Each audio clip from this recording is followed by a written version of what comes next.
Welcome, everyone. My name is Caroline Benton, and I'm a Vice President and Executive Director of the University of Tsukuba. It is my great honor to be here to MC this momentous lecture. As you all know, we are combining the Tsukuba Conference with the World Cultural Council Awards ceremony. And it is my great pleasure to introduce our speaker. Sir Colin Blakemore is Yeung Kim Man Professor of Neuroscience at the City University of Hong Kong, Emeritus Professor of Neuroscience at Oxford, and Visiting Professor of Neuroscience and Philosophy at the School of Advanced Study, London. He worked in the medical schools of Cambridge and Oxford for more than 40 years. And also he was the chief executive of the UK Medical Research Council. His research has focused on vision development and plasticity of the brain, neurodegenerative disease. Sir Colin has been the president of the British Science Association, the British Neuroscience Association, the Physiological Society, and the Royal Society of Biology. He is a member of 12 science committees, academic societies, including the Royal Society of the Chinese Academy of Engineering. His honors include both the Faraday Prize and the Ferrier Prize from the Royal Society.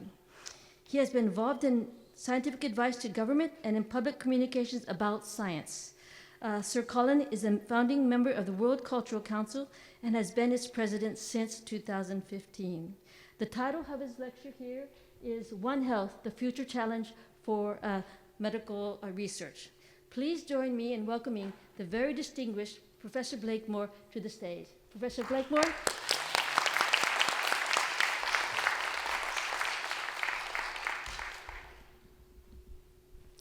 Thank you very much for that kind introduction.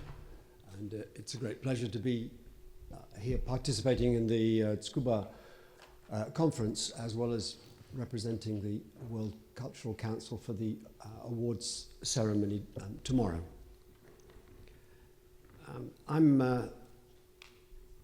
Good, that's excellent.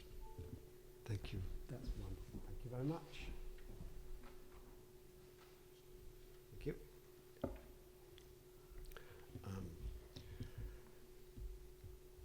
I'm a neuroscientist. I know very little about infectious disease, about pathogenesis, about epidemiology, or all the disciplines that most obviously contribute to clinical science, to our understanding of disease. So the level of my lecture will be very amateur for those of you who are experts in those fields. But I've been interested in this field of the generality of health issues for quite some time, partly because of my involvement with the Medical Research Council in the UK, and partly because of a new initiative specifically called One Health at City University in Hong Kong, where I now work. City University has a background in the physical sciences and engineering, mathematics and computation principally. And it's putting its foot into the water of biomedicine, biomedical research, first of all by establishing quite a strong biomedical sciences department, but now a veterinary school, the first vet school in Hong Kong. And this is an interesting way of developing medical sciences, to go first in the direction of veterinary medicine, but I think with the longer term hopes of starting a new clinical school. But it's made all of us think about the relationship between veterinary medicine and human medicine in the context of this relatively new idea of one health, of health being a characteristic shared by living organisms and dependent on the relationships between organisms and their environment. So this is a new name, a relatively new name, certainly not an entirely new idea. It's a very old concept, the fact that human beings, animals, and the environment live in a relationship with each other that includes both healthiness and disease. In fact, Hippocrates nearly 2,500 years ago, in air, waters, and places, argued that there's a dependence of health on a clean environment, clean water, clean food, clean air, and so on. Virchow, the pathologist, one of the founders of modern pathology, made a very important contribution through his description of what we now know of as zoonosis, the possibility that diseases can transmit from one species to another, can be shared by species, and indeed can evolve through transmission, can transform through transmission. And this quote from him is particularly telling: between animal and human medicines there are no dividing lines, nor should there be. Sir William Osler, seen by many as the founder of modern experimentally based medicine, who worked at McGill and in the United States and in Oxford, was equal in his influence on veterinary medicine as he was in human clinical medicine, and emphasized the importance of comparative biological and medical studies. But the name One Health emerged particularly from an event in New York, sponsored by the Wildlife Conservation Society, 2004, who published the Manhattan Principles, and that led to the basis of what they termed One Health, One World, the concept of One Health, One World. Well, most of us understand this idea of the relationship of health between animals and humans in terms of what's called zoonotic infections, infections that transmit from animals to human beings, can transform as they transmit, can then, in some cases, transmit between human beings, and that's the real vehicle for the development of pandemic diseases. This is just a pamphlet that I picked up in the airport in Hong Kong, one of many of the warnings that you see when you pass through airports these days about the possibility of infections being spread by people traveling. And one of the things I want to emphasize is the importance to the concept of One Health of the mobility of human beings and the impact of human beings on their environment, which in turn can, in many cases, exacerbate the possibility of the formation and the transmission of new diseases. So, classically, the examples of disease that have depended on interactions between animals, environment, and humans have been infectious diseases, emerging infectious diseases, or re-emerging infectious diseases, and there are many of them. About 2/3, in fact, of all diseases that affect human beings originated in animals. About 70%, in fact, of the infections that we suffer from came originally from other species. You just see some examples here of the infectious diseases, some old, some rather newer, SARS, HIV, of course, Nipah, which I'll talk about in a moment, which have had Ebola, for instance, which have had devastating local influences, and in some cases, because of the mobility of both animals and people, offered the threat of a pandemic status.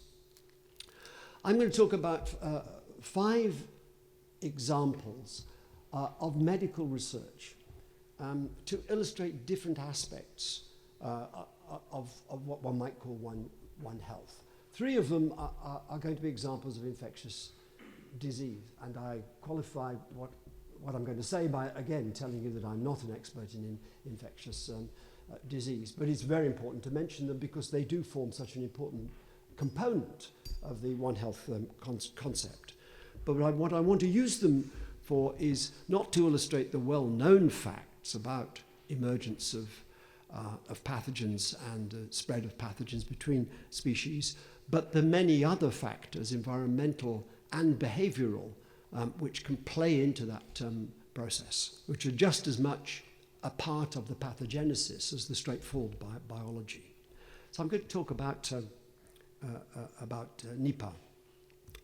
So Nipah is an example of an emerging infection, a new virus, probably emerging in the 1940s, But what I want to point out is the way that its transmission and the threat to humans depended as much on human interventions, human behaviors, human psychology, as it did on straightforward biology.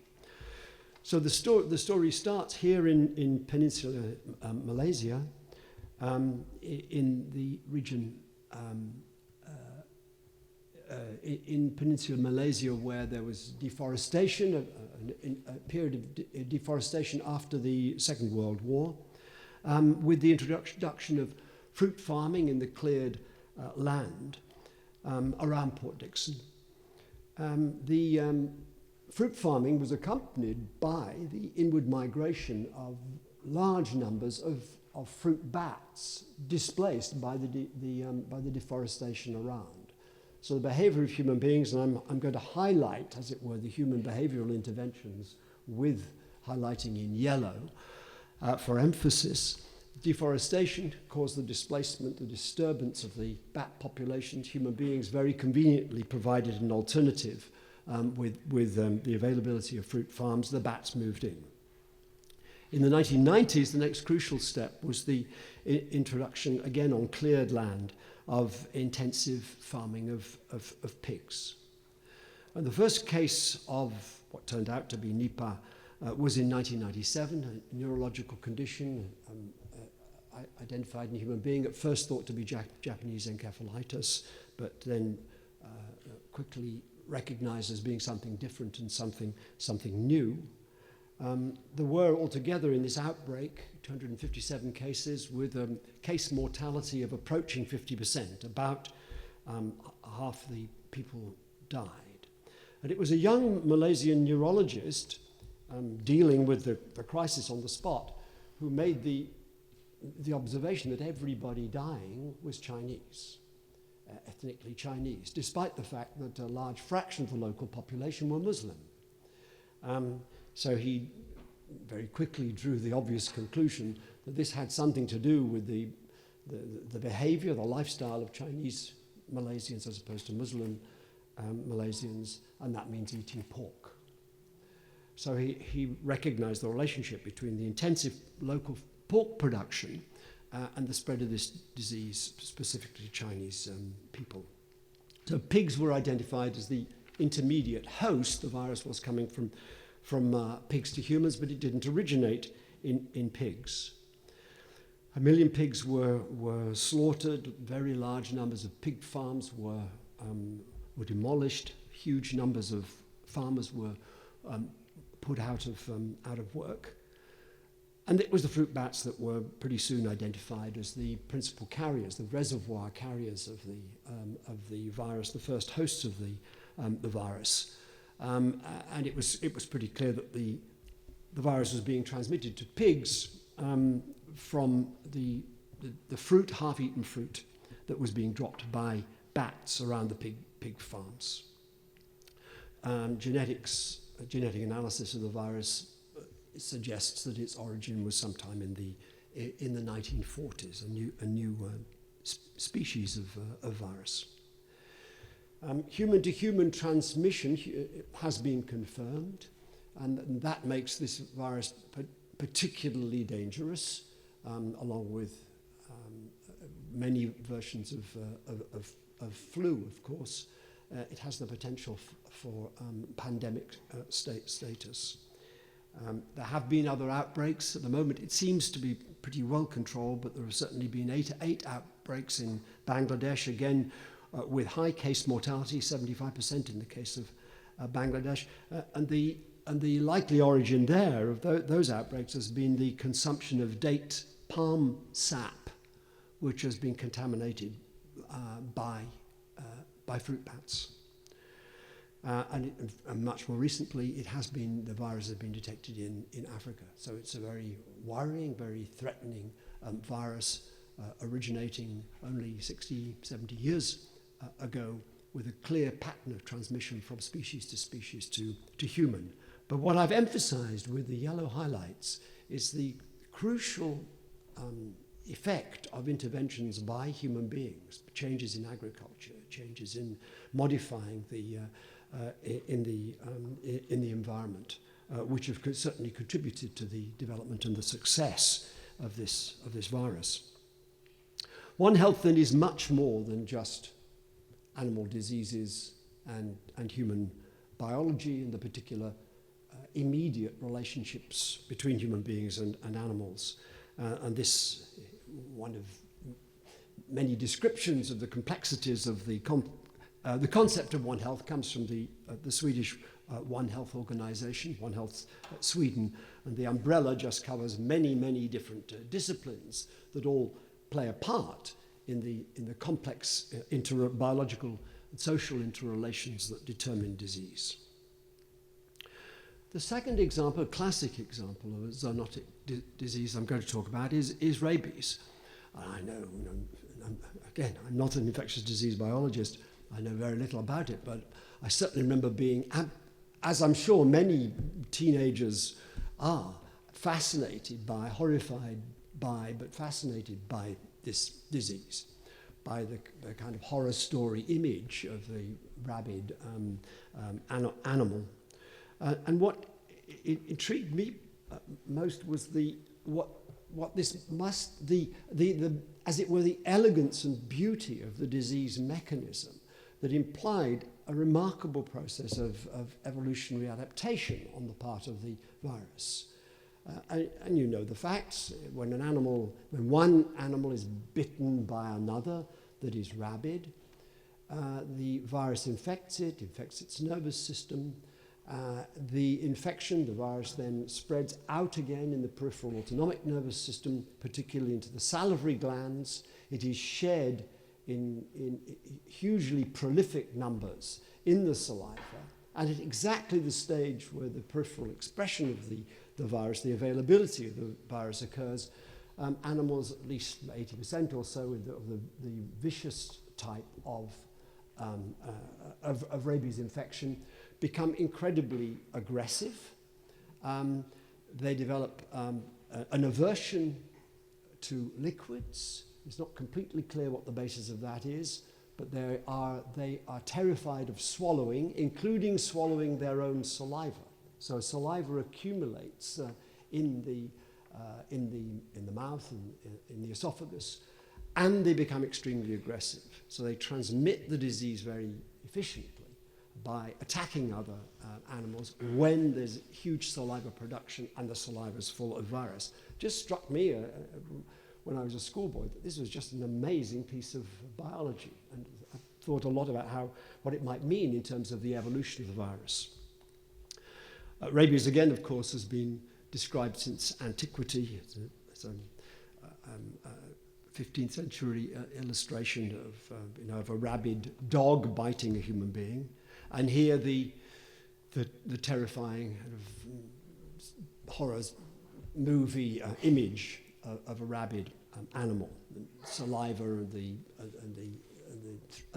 attack posture of the animal. And it's not just dogs, of course, that transmit. Many species can transmit the virus, and the characteristic, again, of this aggressive behavior is common to all of them. So, foxes and bats, particularly, commonest cause of rabies infection in North America is from bats, raccoons, even cats. So what is it? And by the way, the story is still emerging. What is it that leads the virus to be so, as it were, so clever as to be able to manipulate the nervous system, the behavior of the host animal, so as to make it become aggressive at just the time that it's secreting the virus in saliva, and also to make it hydrophobic, fearful of swallowing, fearful of water. That final stage, I think, is not well understood. What we do know is that the virus is taken up peripherally by muscles, or also directly by nerve terminals in muscle after a bite. It attaches to the receptors on the muscle surface, the nicotinic receptors. It's taken up by cholinergic nerve fibers, transported backwards along their axons towards the central nervous system into the spinal cord, up and at each stage, the cells that it invades can secrete it. You can see from the electron micrograph here, viral particles being secreted from a neuron that's been infected, so the virus is proliferating within the brain very efficiently. So it invades the brain, spreads upwards through the brain from the brain stem into the forebrain. It then invades the ganglia of autonomic nerves and passes down through the autonomic nervous system, vagus and so on, into peripheral structures. That's how it ends up in the salivary glands. That route is very well established. But it also kills its host, and it kills it by a neurodegenerative process. And this has been documented in humans. And it isn't simply a uniform process. Different parts of the brain are particularly vulnerable. And one of the earliest parts of the brain that shows changes, pathological changes, is this region here, very distinctly here, is this darkening of the tissue, called softening by neuropathologists when it was first described. That particular region of the brain is the amygdala, a structure called the amygdala, which is part of a complex within the so-called limbic system, part of the dentate gyrus hippocampus amygdala structure, which is involved, at least part of its function is involvement in memory. The amygdala, particularly memory of threatening or emotional situations and the production of appropriate behaviors to them. So this softening of the amygdala, which could eventually certainly does mean degeneration of the structure, could at early stages mean that the neurons are overexcited within that structure. Well, what does the amygdala do? That's understood largely through modern developments in cognitive neuroscience, a very distant discipline from infectious disease. But the study of animal brains and then human brains through neuroimaging techniques begin to cast some light on what the amygdala does and how it works. So, for instance, if you put someone into an MRI scanner and you look at brain activity, at least a surrogate measure of that through the bold signal, the blood flow, the increased blood flow, if you show the person while they're in the scanner pictures of faces, some of them just neutral in expression, and others like this, a very dramatically fearful face, expression of fear, and look at which part of the brain is selectively activated when the person sees a fearful face as opposed to a neutral face. It turns out to be the amygdala, and particularly the amygdala, the left amygdala. This is with the normal radiographic convention of the left side of the image being the right side of the image representing the left side of the brain. So this is the left amygdala, this red spot here. And it's a region which is overactive when the person sees a fearful face. The amygdala is reacting to the expression of fear in other individuals. Equally, if you show a threatening face as opposed to a neutral face and ask what part of the brain is most activated by that, it's also the amygdala, but principally on the other side of the brain. On the right side of the brain. And down below, this very interesting study, this little graph here, shows the level of activation of the amygdala. I'm sorry, this is the abscissa is the level of activation of the amygdala. And this is a measure of the emotional reaction, the aggressive reaction of the individual, measured by various questionnaire tests and so on. And just interestingly, there are two populations here. The open symbols down at the bottom are a normal population. There's the solid symbols here are a group with a condition called intermittent explosive disorder, and the name, I think, is very graphic. These are individuals who are subject to outbursts of rage and very strong aggressive emotion, unpredictably and for short periods of time, often triggered by emotional expressions in other people, threatening expressions in the faces of other people. And you can see that they all had very high emotional scores, as you'd expect, but they have the same relationship, the same correlation with the level of activation of their amygdala when they see a photograph of of a threatening face. So when we see threatening or fearful individuals around us, our amygdala reacts and is capable of triggering in us aggressive or defensive reactions to them. So how is the amygdala regulated? The amygdala, like the hippocampus, like much of the limbic system, is partly controlled by a structure called the basal forebrain, part of the brain that's implicated, by the way, in Alzheimer's disease, because it's probably disconnection of this pathway which is largely responsible for the memory problems in dementia. This pathway from the basal forebrain up into the amygdala is largely cholinergic. It uses acetylcholine, and the transmission is nicotinic. So the same receptors, which are specifically attractive to the virus in the periphery, are also present in this pathway. And there's very recent evidence, in fact, that the rabies virus is capable of acting through those same receptors centrally. And it's perfectly conceivable, I think, that at the early stages at least, the effects of that interaction between the virus and the cholinergic innervation of the amygdala is to cause excessive activity in the amygdala.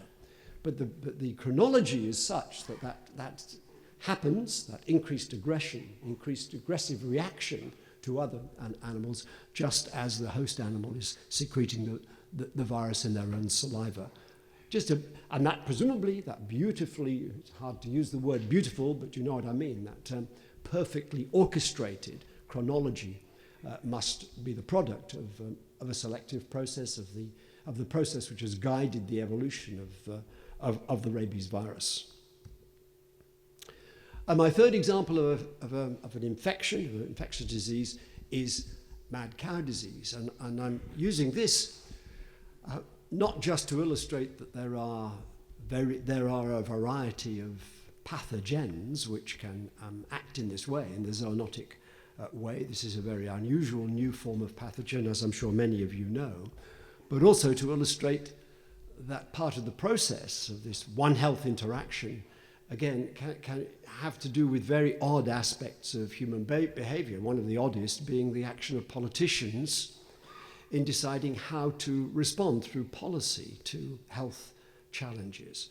I'll just tell you very briefly the story of mad cow disease, and of course it is, not uniquely for sure, but it's certainly a very particularly British problem, because the disease was first recognized in the United Kingdom. It was certainly most exaggerated in numbers in the United Kingdom, and the UK therefore had the problem of pioneering a way of tackling this new disease with its economic implications as well as its health implications. Right.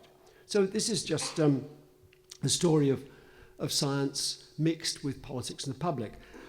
One of the reasons why I include this story is because very peripherally I got involved with it, again, not because of my expertise, but just as an onlooker, as a naive scientific onlooker.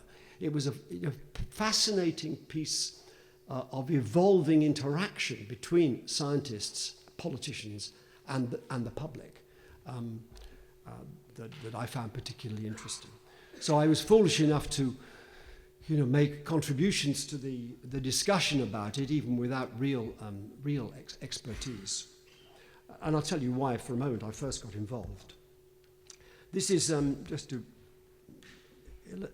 illustrate the fact that I was involved. This is an article by Emily Green in the New York Times, a long review piece in the New York Times in 1999, quite late into the story.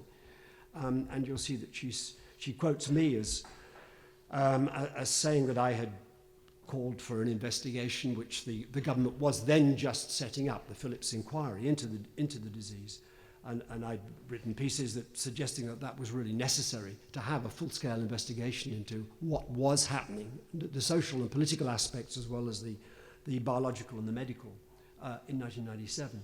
And apparently I had said we must reform the way in which scientific advice is given to and interpreted by government ministers. Time and again, inappropriate assurances to do with human health were made by people with no qualification to make them. And that was a specific comment on the problems in BSE. So here's the timeline. Again, this was an unknown disease until it was first spotted and identified, like Nipah. And the first case was seen. Almost certainly the disease had been around for a long time, certainly for many decades before this, perhaps even conceivably for centuries.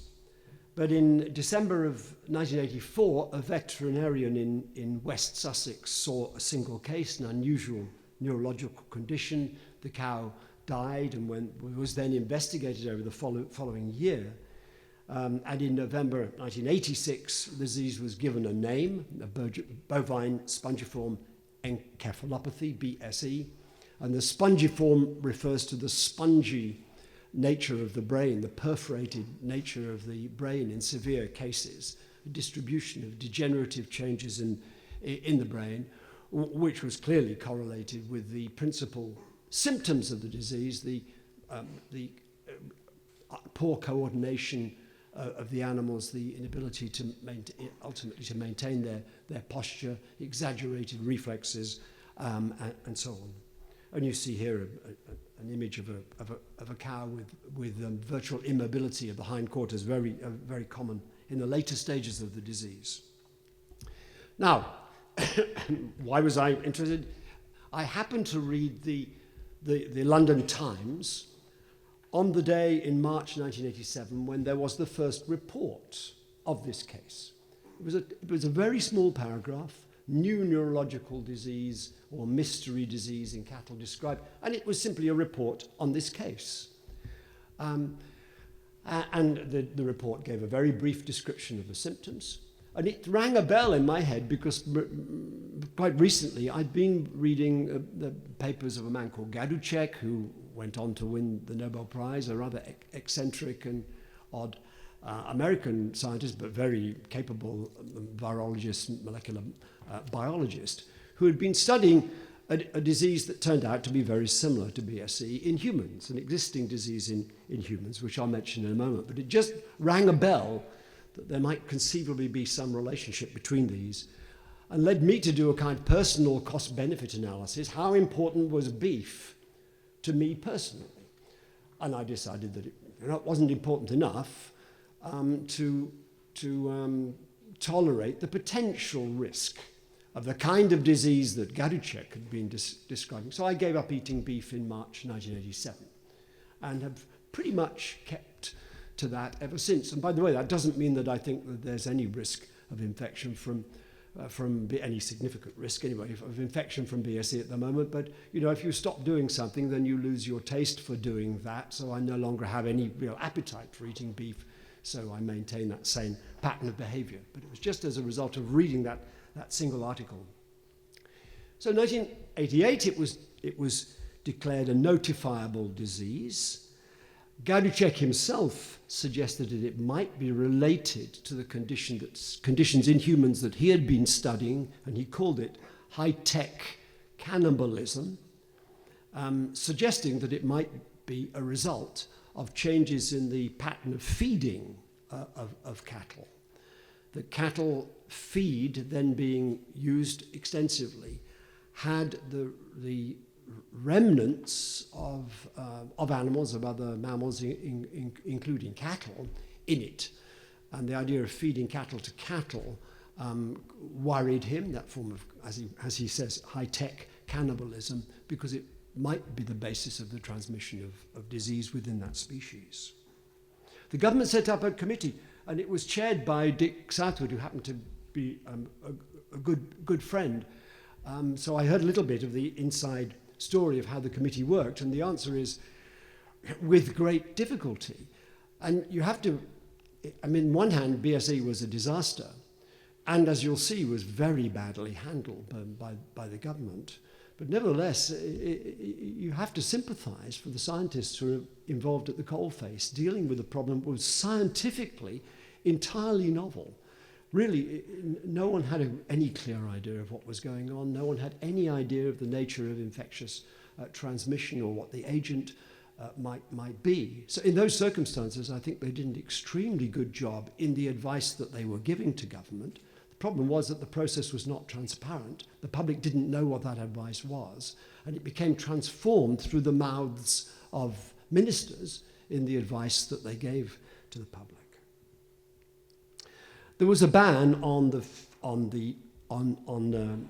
human consumption of what were considered the high-risk parts of cattle, the brain, the parts of the immune system, the spinal cord, and so on. Those couldn't be solved. That was a very important step.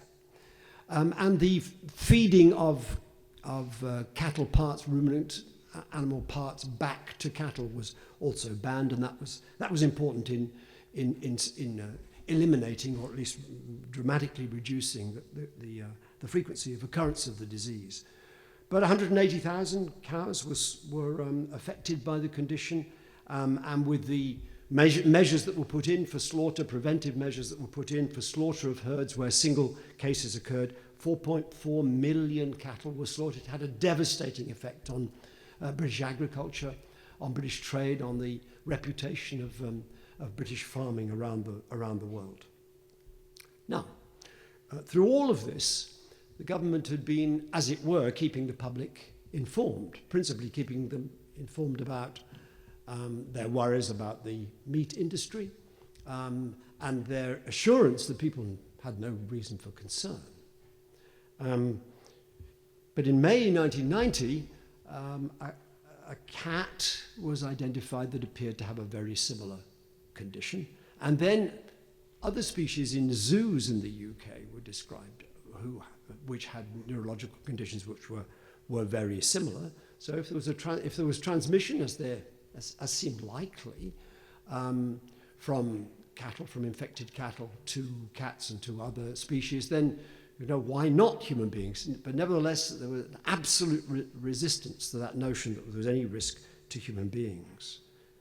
The possibility of transmission to humans, though, began to grow as a public concern, and government ministers were deployed to try to deal with the growing public concern, which was reflected in media coverage. So here, I'll just show you a clip of the then Environment Minister, John Gummer, by the way, now a very committed environmentalist, a great campaigner for the importance of conserving the environment, but also quality of food and so on. But here he is, acting in his official role, as it were, in May 1990, defending British beef.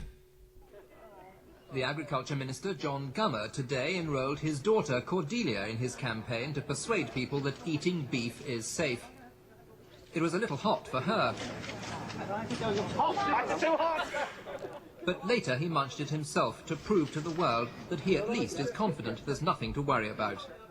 When you've got the clear support of the scientists who deal with these matters, the clear support of the Department of Health, the clear action of the government, there is no need for people to be worried, and I can say perfectly honestly that I shall go on eating beef as my children will go on eating beef, because there is no need to be worried. Now, you can't do anything more than that. Well, can you do any more than that? And what was he doing? He was certainly not saying what I think his advisors would have wanted him to say at that stage. Let's just look back at what Gaduchek had been doing that should have led, and presumably did lead, scientific advisors to be concerned. Carlton Gaduchek was working in New Guinea. He was interested in obscure diseases in distant parts of the world, and he was working amongst the Fore people in Papua New Guinea, in a particular small region. You can see it there on the map, in the Fore region, in which there was a very odd neurological condition that had been described briefly but not studied in detail, a condition that local people called kuru. Kuru tended to occur more in women and in younger men, older women and younger men. It had neurological symptoms, neuromuscular problems, and death. It's a lethal condition. What Gaduchek, and here he is working in Papua New Guinea, what he did was to trace this disease to a particular local custom, which accounted for the fact that it was so regional. And that was the custom of cannibalism, of eating parts of the bodies of recently deceased family members. So when a person died, there was a ritual process in which the body was dismembered, parts of the body were given to different members of the community to eat with a ritual consumption. The men were given the muscle, and the women and the young children were given the odd bits of offal, brains and so on. And that's why the women and eventually what had been young boys became infected. The incubation period was very long, several decades, an average I think of about 30 years from consumption to expression of the disease. He couldn't trace it to a known type of pathogen. He suggested it might be due to a very odd form of virus, what he called a slow virus. And it was really the subsequent work of Stanley in California that established that the agent was almost certainly a protein fragment, a very small protein, what he called a proteinaceous infectious particle, or prion, from protein infection. And he suggested that this protein was of an unusual configuration, tertiary configuration, and could interact with natural protein in the brain, transforming the natural protein into the same odd tertiary configuration, and therefore progressed. So the protein lost its normal function, and moreover accumulated, was not removed by the normal clearing processes, accumulated within cells, eventually killed them, and that's what caused the degeneration. Prion infection, now I think a very well established notion of very unusual form of infectious agent. And pretty certainly BSE is due to that process. So here to continue the timeline, here's Private Eye, a satirical magazine reflecting that event with John Gummer feeding his daughter, with the journalist saying, the public won't swallow this, the story he's telling, and the little girl saying, neither will I. The public were getting very concerned about this. The 4th of December, 1995, was a key date. The Vancouver Sun ran the first story in North America describing the growing concern in the UK about the possibility of transmission to humans. And again, I was unfortunate enough to be quoted there. There's growing evidence of transmission to humans on the same, and you could just see the message going out from number 10. We've got to quench this storm as quickly as possible. So on the same day, Douglas Hogg, the Agriculture Minister, issued a statement. BSE is not transmissible to humans. Stephen Dorrell, the Health Minister, said on television, there's no conceivable risk, and I saw that interview, no conceivable risk of transmission of BSE to humans.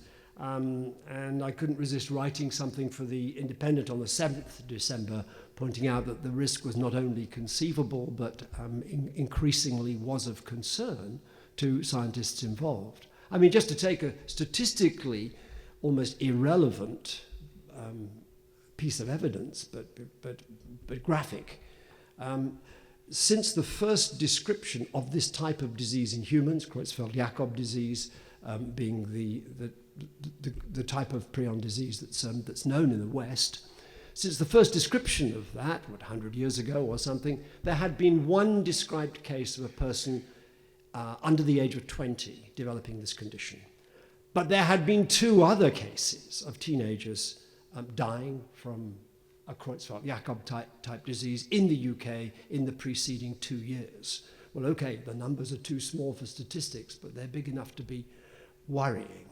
And certainly the word inconceivable, not conceivable, is not appropriate. So, yes, it was an interesting time, the reaction to that situation. But the 20th of March, a few months later, Stephen Dorrell himself, the Health Minister, stood up in Parliament to make an announcement that the most likely and consideration of other was possible transmission. causes have failed to explain these cases adequately. There remains no scientific proof that BSE can be transmitted to man by beef, but the committee have concluded that the most likely explanation at present is that these cases are linked to exposure to BSE before the introduction of the specified bovine offal ban in 1989. I wish to make a statement on the report of the BSE inquiry. Government set up an inquiry, chaired by the Lord Phillips Phillips inquiry. and Worth-Matravers. The government did not lie to the public about BSE. The government was preoccupied with preventing an alarmist overreaction to BSE because it believed that the risk was remote. It is now clear that this campaign of reassurance was a mistake. So, a very important factor in this story has nothing to do with science. There's nothing to do with the evolutionary process that caused this transmissible disease, nothing to do with the oddness of prion infections. It had to do with politicians, had to do with the scientific advisory process, had to do with the transparency of the relationship between government and the people. An important, I think, example of the complexity of what we now call One Health. So Roy Anderson in 2000 predicted that between 63 and 136,000 people would die from mad cow disease. In fact, 231 have. It's interesting in a way, although it's tragic, but it's to be objective, it's fascinating that the numbers are as small as they are. This is a disease for which there's no obvious immunological reaction. There's no threshold for infection.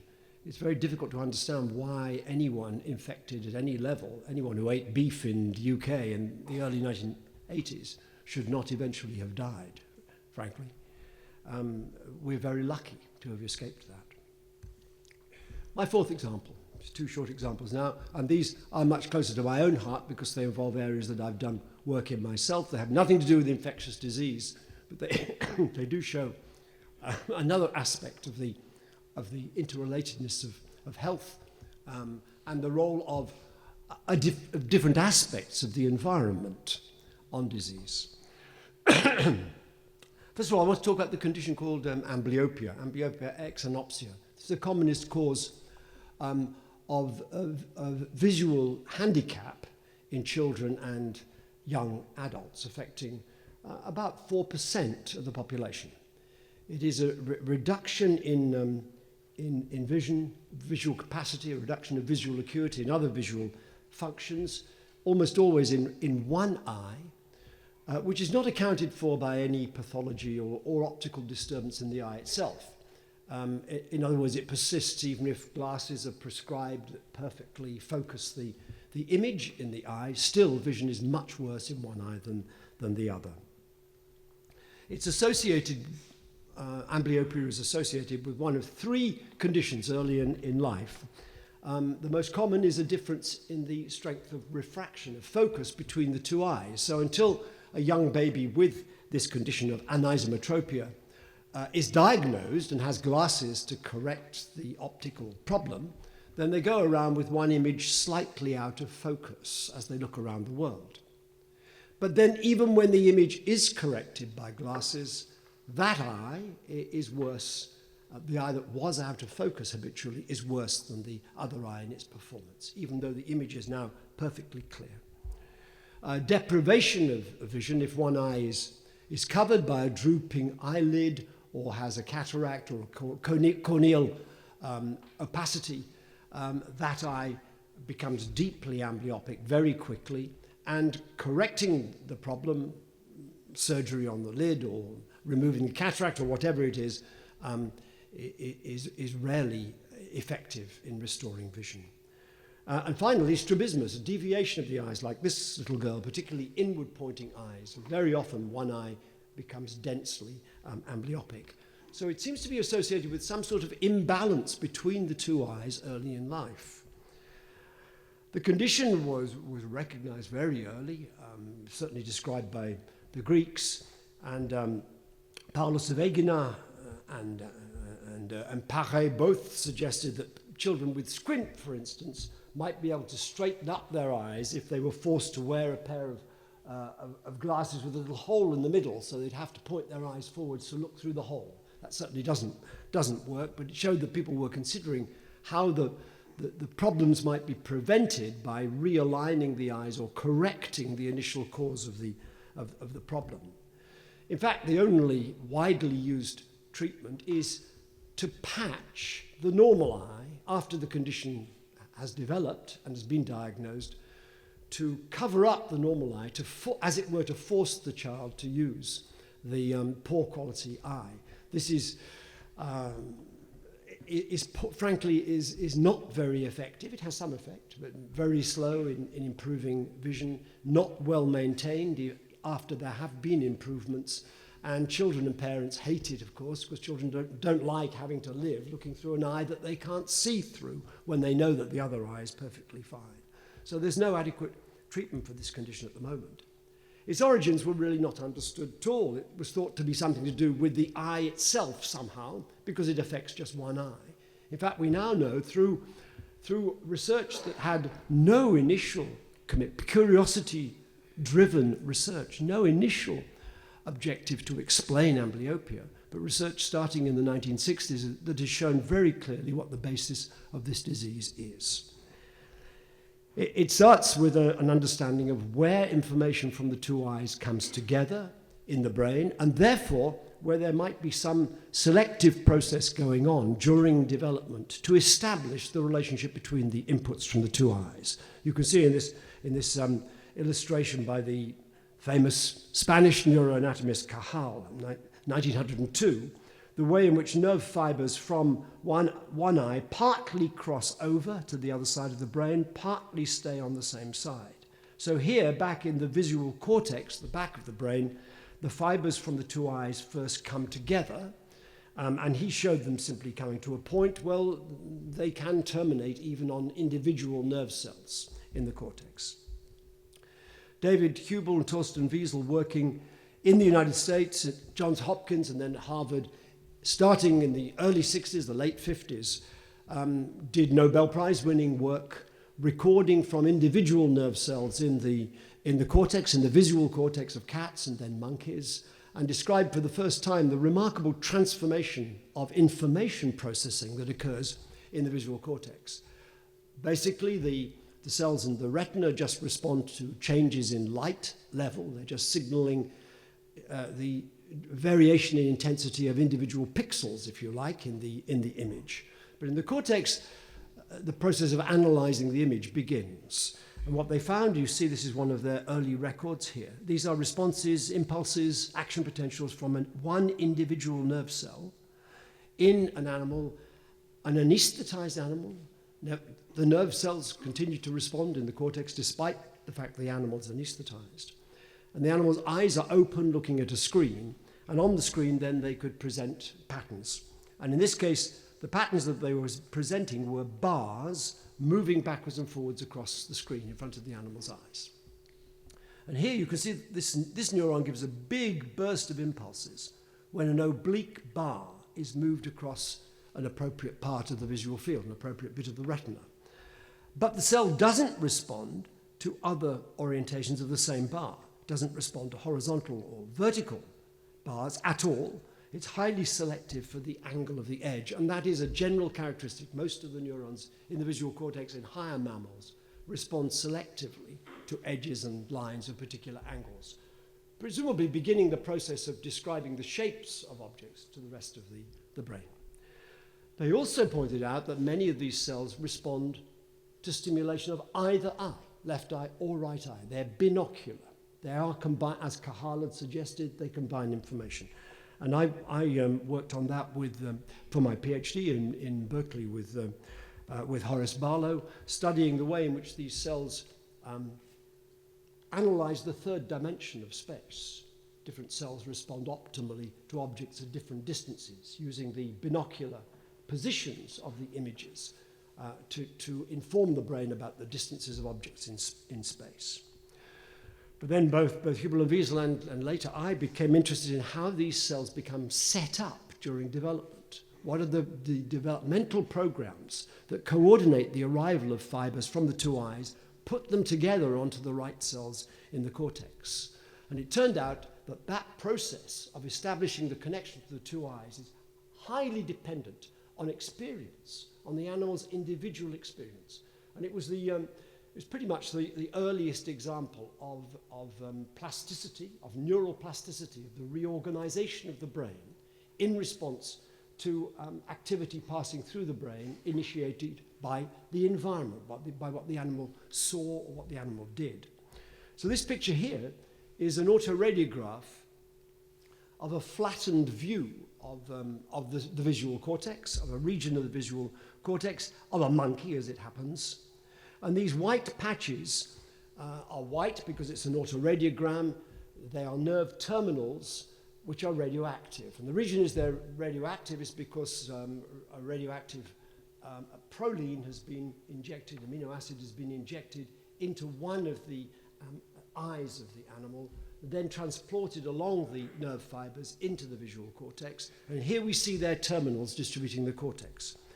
What you see is that these fibers are distributed in these little patches, these funny little patches of axon termination, perhaps a quarter of a millimeter across each patch, with large areas in between, with no fibers from that eye, but lots of fibers from the other eye. And the reason that the patches are small is because this eye had been deprived of vision for a few days early in life, a condition that causes amblyopia. So the spread of nerve fibers into the brain is controlled by the balance of activity between the right eye and the left eye nerve fibers. And here's a very strong piece of evidence that that's true. If an animal in this condition, with one eye covered for a while, with the fibers restricted in their distribution into the cortex, if it's still young, if the animal then has the eye opened and the other eye closed, then the fibers very rapidly reoccupy the cortex. So there's a transition from this to this after 6 days of restoration of dominant vision, and to this complete occupation of the input layer of the cortex after a couple of weeks. It's a very dynamic process in which the two eyes are competing with each other to occupy territory in the cortex early in life, during a fairly distinct period lasting a couple of months early in life, and then the plasticity pretty much stops.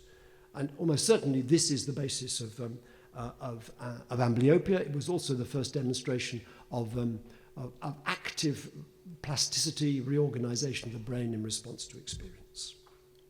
Final example, just a couple of minutes, is a neurodegenerative condition, again, not an infectious disease. And I show this as a cautionary note about, in a way, about the confidence that we have in genetics. Genetics, of course, is absolutely dominant in our understanding of biology and medicine too, increasingly.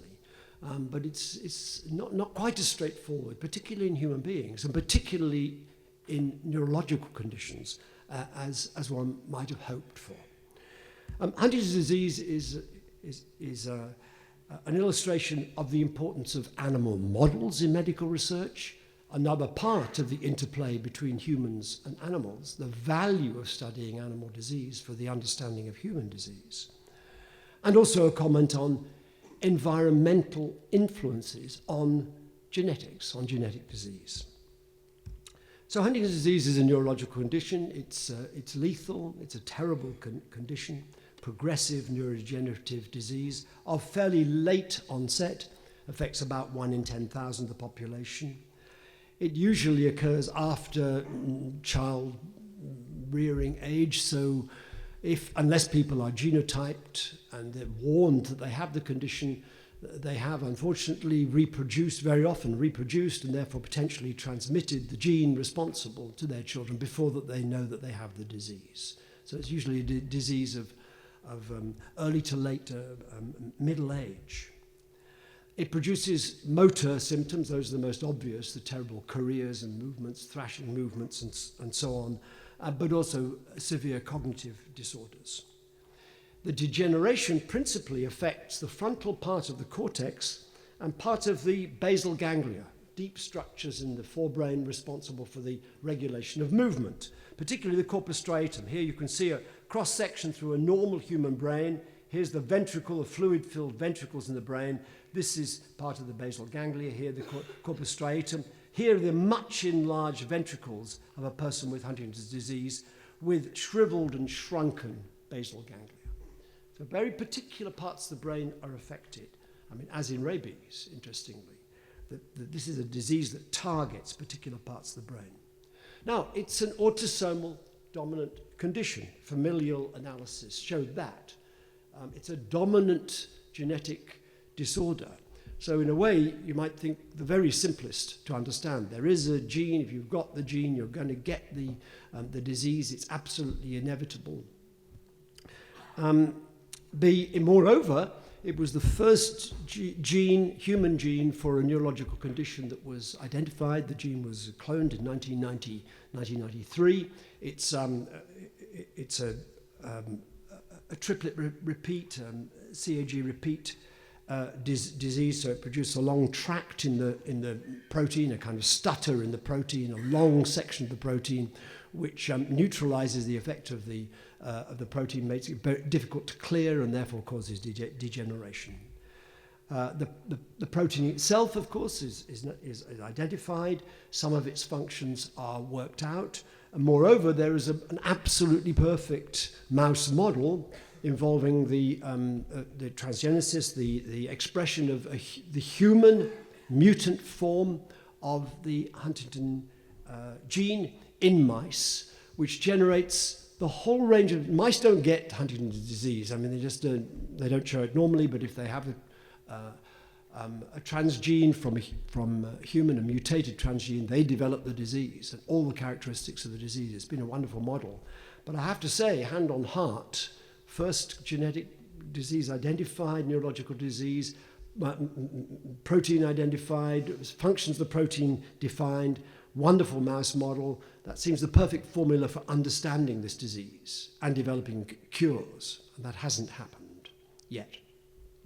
Here's the mouse model developed by Jill Bates in London. Here are cross-sections through half of the mouse brain expressing the human Huntington gene. Here's the corpus striatum, the normal corpus striatum in the normal mouse. And here in the mouse carrying the transgene, you see the enlarged ventricle and the shrunken corpus striatum. And the mouse also has cognitive disorders, as you'll see in a moment. I'm describing partly work done in my lab, but I'll try and refer to other people's work and give credit appropriately. One thing that we showed is that in the mouse, before it becomes symptomatic with neuromuscular problems, there are clear influences on neurogenesis in parts of the brain where neurogenesis continues in the adult. That is, in the dentate gyrus, part of the hippocampus, the memory system, where new neurons are being created. Even in human beings, there's production of new neurons through life. And in the piriform cortex, part of the smell system, the olfactory system, again, neurons are constantly being generated, in the mouse anyway, through life. And you can see that this measure of newly created neurons of neurogenesis, there's a dramatic reduction in the dentate gyrus and in the piriform cortex in mice with the transgene compared with wild-type mice. And here you can see these are newly created neurons. The staining shows newly created, newly formed, newly born nerve cells in the piriform cortex in wild-type mice and very few in Huntington's disease.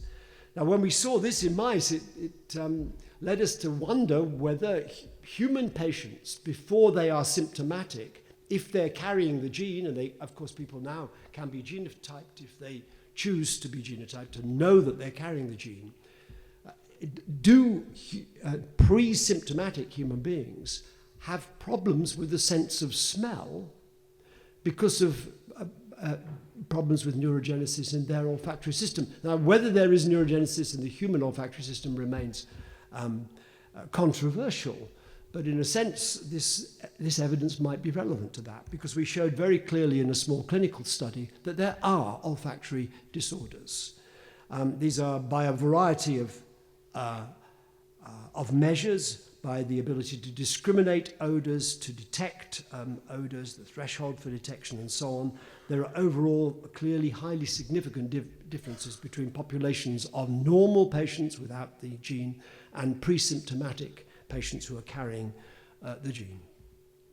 Mice develop cognitive problems. So here one of my students, Nectarios Mazarakis, did a beautiful experiment training mice to make discriminations with their whiskers of the texture of wire mesh screens, slightly different wire mesh screens, which they could feel with their whiskers, before making a choice in this maze to go in one direction or the other to get a food reward.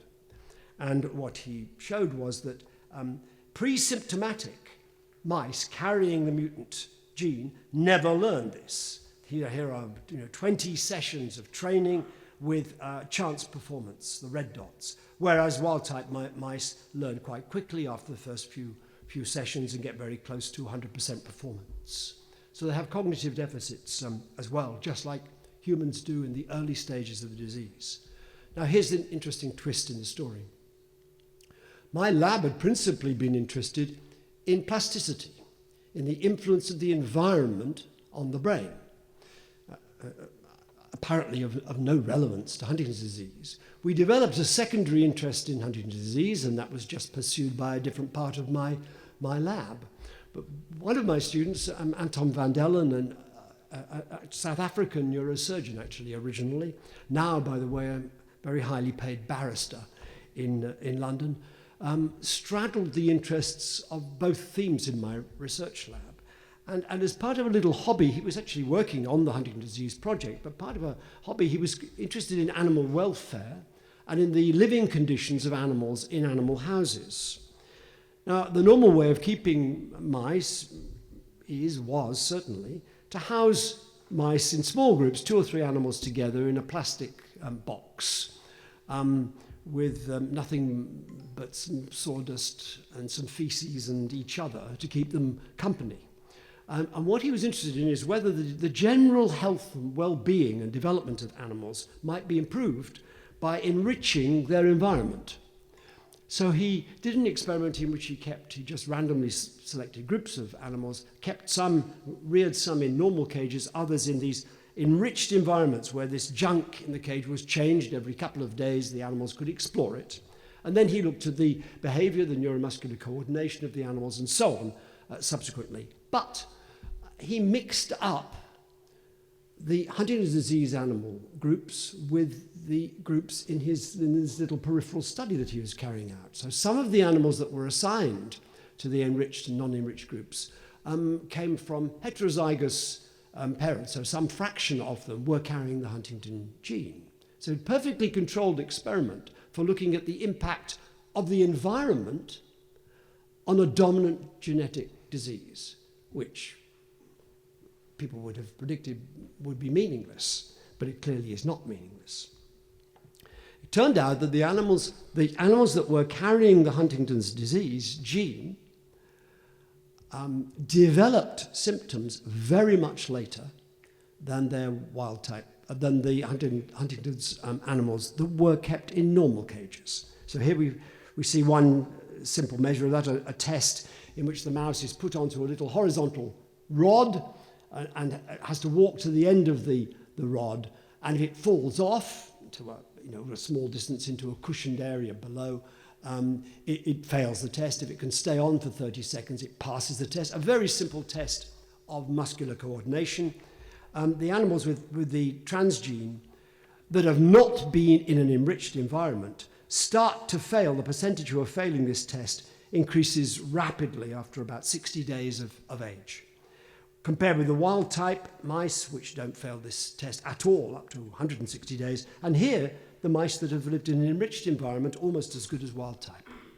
And another test, the clasping test, this characteristic clasping attitude of animals which are carrying the gene, appears much later if the animals have had an enriched environment compared with non-enriched. And the corpus striatum, the characteristic reduction in volume of the degeneration of the corpus striatum is delayed by enrichment. Here's enrichment not statistically different from wild-type animals. Here, the non-enriched Huntington's mice at the earliest stages of the appearance of neuromuscular symptoms. So environmental enrichment dramatically delays the onset of symptoms in an autosomal dominant genetic condition. Environment, plasticity must be playing some part. And interestingly then, it provides a new tool to look at the impact of the transgene at a molecular and a cellular level on the brain. People had described myriad changes and consequences of the transgene in the mouse model, but it was not clear which of them was really relevant to the disease. But now you can dissect relevant and irrelevant molecular reactions to the transgene by asking whether enrichment will change the molecular expression of one of these changes in a way that parallels the reduction in symptoms, the delay in symptoms. One student of mine in particular, Tara Spires, who is now a professor in Edinburgh, did a very nice study. There was already reason to believe that the transgene, the Huntington gene, has an effect on the production of an important neurotrophic factor, BDNF, brain-derived neurotrophic factor. And that clearly could be significant because neurotrophic factors are necessary for the survival of neurons. So perhaps a reduction in the availability of BDNF might be the reason for the degeneration of the corpus striatum. That was the argument. But it wasn't at all clear that that was selective and specific to the disease process. Well, what she did was to measure BDNF using quantitative Western blotting, measure the level of the protein in the corpus striatum and in the cortex of mice, either mice that had lived in an enriched environment or a non-enriched environment, either wild type or carrying the gene. First of all, she found that the level of BDNF in the corpus striatum is dramatically reduced as a result of the transgene, as a result of the Huntington's gene. So here's a nice relationship. The animal has the mutant gene. The level of BDNF is reduced in the striatum. That might be the cause of the collapse. But the key fact is she could now look at animals that have been enriched, where she knows that the striatum is protected, and ask, is that because the BDNF levels have not fallen in the same way? And the answer to that is yes. Here we're comparing in non-enriched animals, wild type and Huntington's, the dramatic loss in BDNF in the corpus striatum, compared with enriched animals where there's no difference. So enrichment maintains the level of BDNF in the striatum, also stops, therefore, the striatum collapsing, and maintains the health of the animal for a period. It really begins to look as if BDNF is a key molecule in the pathogenic process. Moreover, to complete the picture, the hypothesis, activation of neurons, activity of neurons, as one might imagine, is associated with enrichment as the animal explores its environment, definitely increases BDNF expression in cortical neurons. And where does the corpus striatum get its BDNF from? It gets it from the cortex. The striatum does not produce BDNF. BDNF is transported to the striatum from cortical fibers. So the hypothesis is very simple, that normally the cortex, particularly frontal areas of the cortex, the lower layer neurons which project downwards to the corpus striatum are generating, expressing BDNF, transporting it down to sustain the corpus striatum. The transgene reduces local expression of BDNF, that's already known. It interferes with axonal transport and therefore prevents BDNF arriving in the striatum. Restoration of overactivity in the cortex through enrichment can, to some extent, compensate for the expression loss and for the transport, and therefore maintain the level of BDNF in the cortex. Well, that's not just a hypothesis of pathogenesis, it's also potentially a route to therapy. Because if one could deliver somehow BDNF to this region in the mouse model and even in human patients, it might be possible to sustain normal functioning. And it's gratifying then to see pretty recent publication from Jan Nolte's lab at UC Davis, in which human mesenchymal stem cells engineered to overexpress BDNF, introduced and injected into the corpus striatum, can delay the onset of symptoms in the mouse model of Huntington's disease. So restoring the BDNF through this vector, through the mesenchymal stem cell vector, can reduce the impact of the disease in much the same way as environmental enrichment. Here we're looking at the survival of animals. Here's the wild type animal, normalized to the wild type animal. Here's the Huntington's mutant here, and surviving for much longer, although I have to say this is a more severe model of the disease where animals die much more quickly. But nevertheless, a pretty dramatic shift in survival as a result of treatment with the BDNF-expressing mesenchymal stem cells. And here again, the shrinkage, the level of shrinkage of the striatum expressed here, compared with wild type, is much less in animals treated with the BDNF-secreting stem cells than in the mutant animal, the Huntington's animals alone. So many stories, and I tell them simply to illustrate the extent of the complexity in disease processes. Yes, the interaction between animals and human beings. Yes, the interaction between animals and their environment, human beings and their environment, but much more than that, the manipulation of environments by human beings, the odd choices of food sources, intensive and over-intensive food production and distribution, but also to illustrate the way in which the general rules, particularly for the nervous system, are sometimes modified by the particular characteristics of our brains in being able to change themselves, to react to stimulation in interesting ways. What I did was just, and I'm sure I've missed some, to list just a few of the disciplines, the distinct disciplines that have contributed and will contribute more and more to our understanding of health in the future. Not just the obvious ones, the molecular and cell biology and the pathology and the immunology, but things like social science and anthropology, systems biology, of course, economics, even publication, public communication and engagement. We have a big challenge ahead of us, which will be infinitely multidisciplinary. It was interesting to hear this morning very briefly at our meeting with the president of Tsukuba University, the new commitment of this university to interdisciplinarity in its graduate training program. I hope then that Tsukuba will be generating young biological scientists, biomedical scientists, who will have the interdisciplinary skills that will be needed to make a full contribution to the study of One Health in the future. Thank you.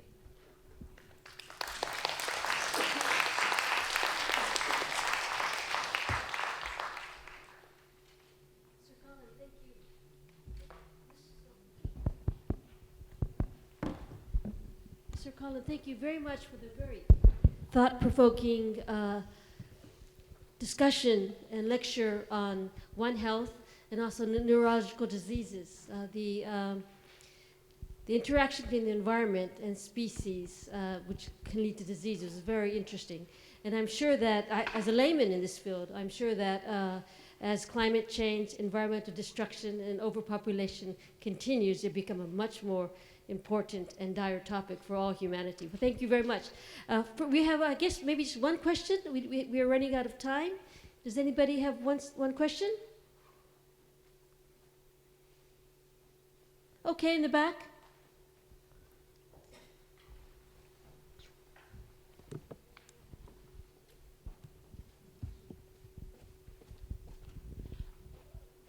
Dr. Blakemore, may I continue with my question? Of course. Sir, you explained One Health. I must say it is actually very important with the coming plethora of diseases coming up. I don't think just microbiology or virology would be sufficient. One Health, how this can be implemented in practical policy, sir? In fractal quality, did you say? I mean, say, practical policy making? I'm not sure I understand the question. Fractal? Practical, sir. I'm so sorry. Yeah, I'm so sorry. Yeah, well, I mean, the first lesson, surely, taking BSE as the example, is to implement transparency at the heart of the whole process of interaction between scientific advisors and the general public. I mean, solving problems of this magnitude is going to involve some kind of collaborative pact between politicians and the public. That's what public health is all about. I mean, take vaccination, which is another topic I could have spoken about in this lecture. We now face a crisis in some areas, and particularly measles, because of the decreased uptake of vaccines. And, you know, frankly, at a certain level anyway, the individually selfish appropriate choice is not to vaccinate your children if they're already very well protected by herd immunization. But that's a disaster for the community as a whole. It takes sense, understanding, advice, and a pact, a collaborative pact between the public and governments to achieve that. Well, the public will not trust governments unless they know governments are well advised, and only if they know, if they themselves have access to the kind of information that advisors are given. So the first step in a practical approach is one of transparency and openness and communication. Well, thank you very much. Can we give Sir Colin another big round of applause? And I'm sure we have more questions, but Sir Colin will be here tomorrow.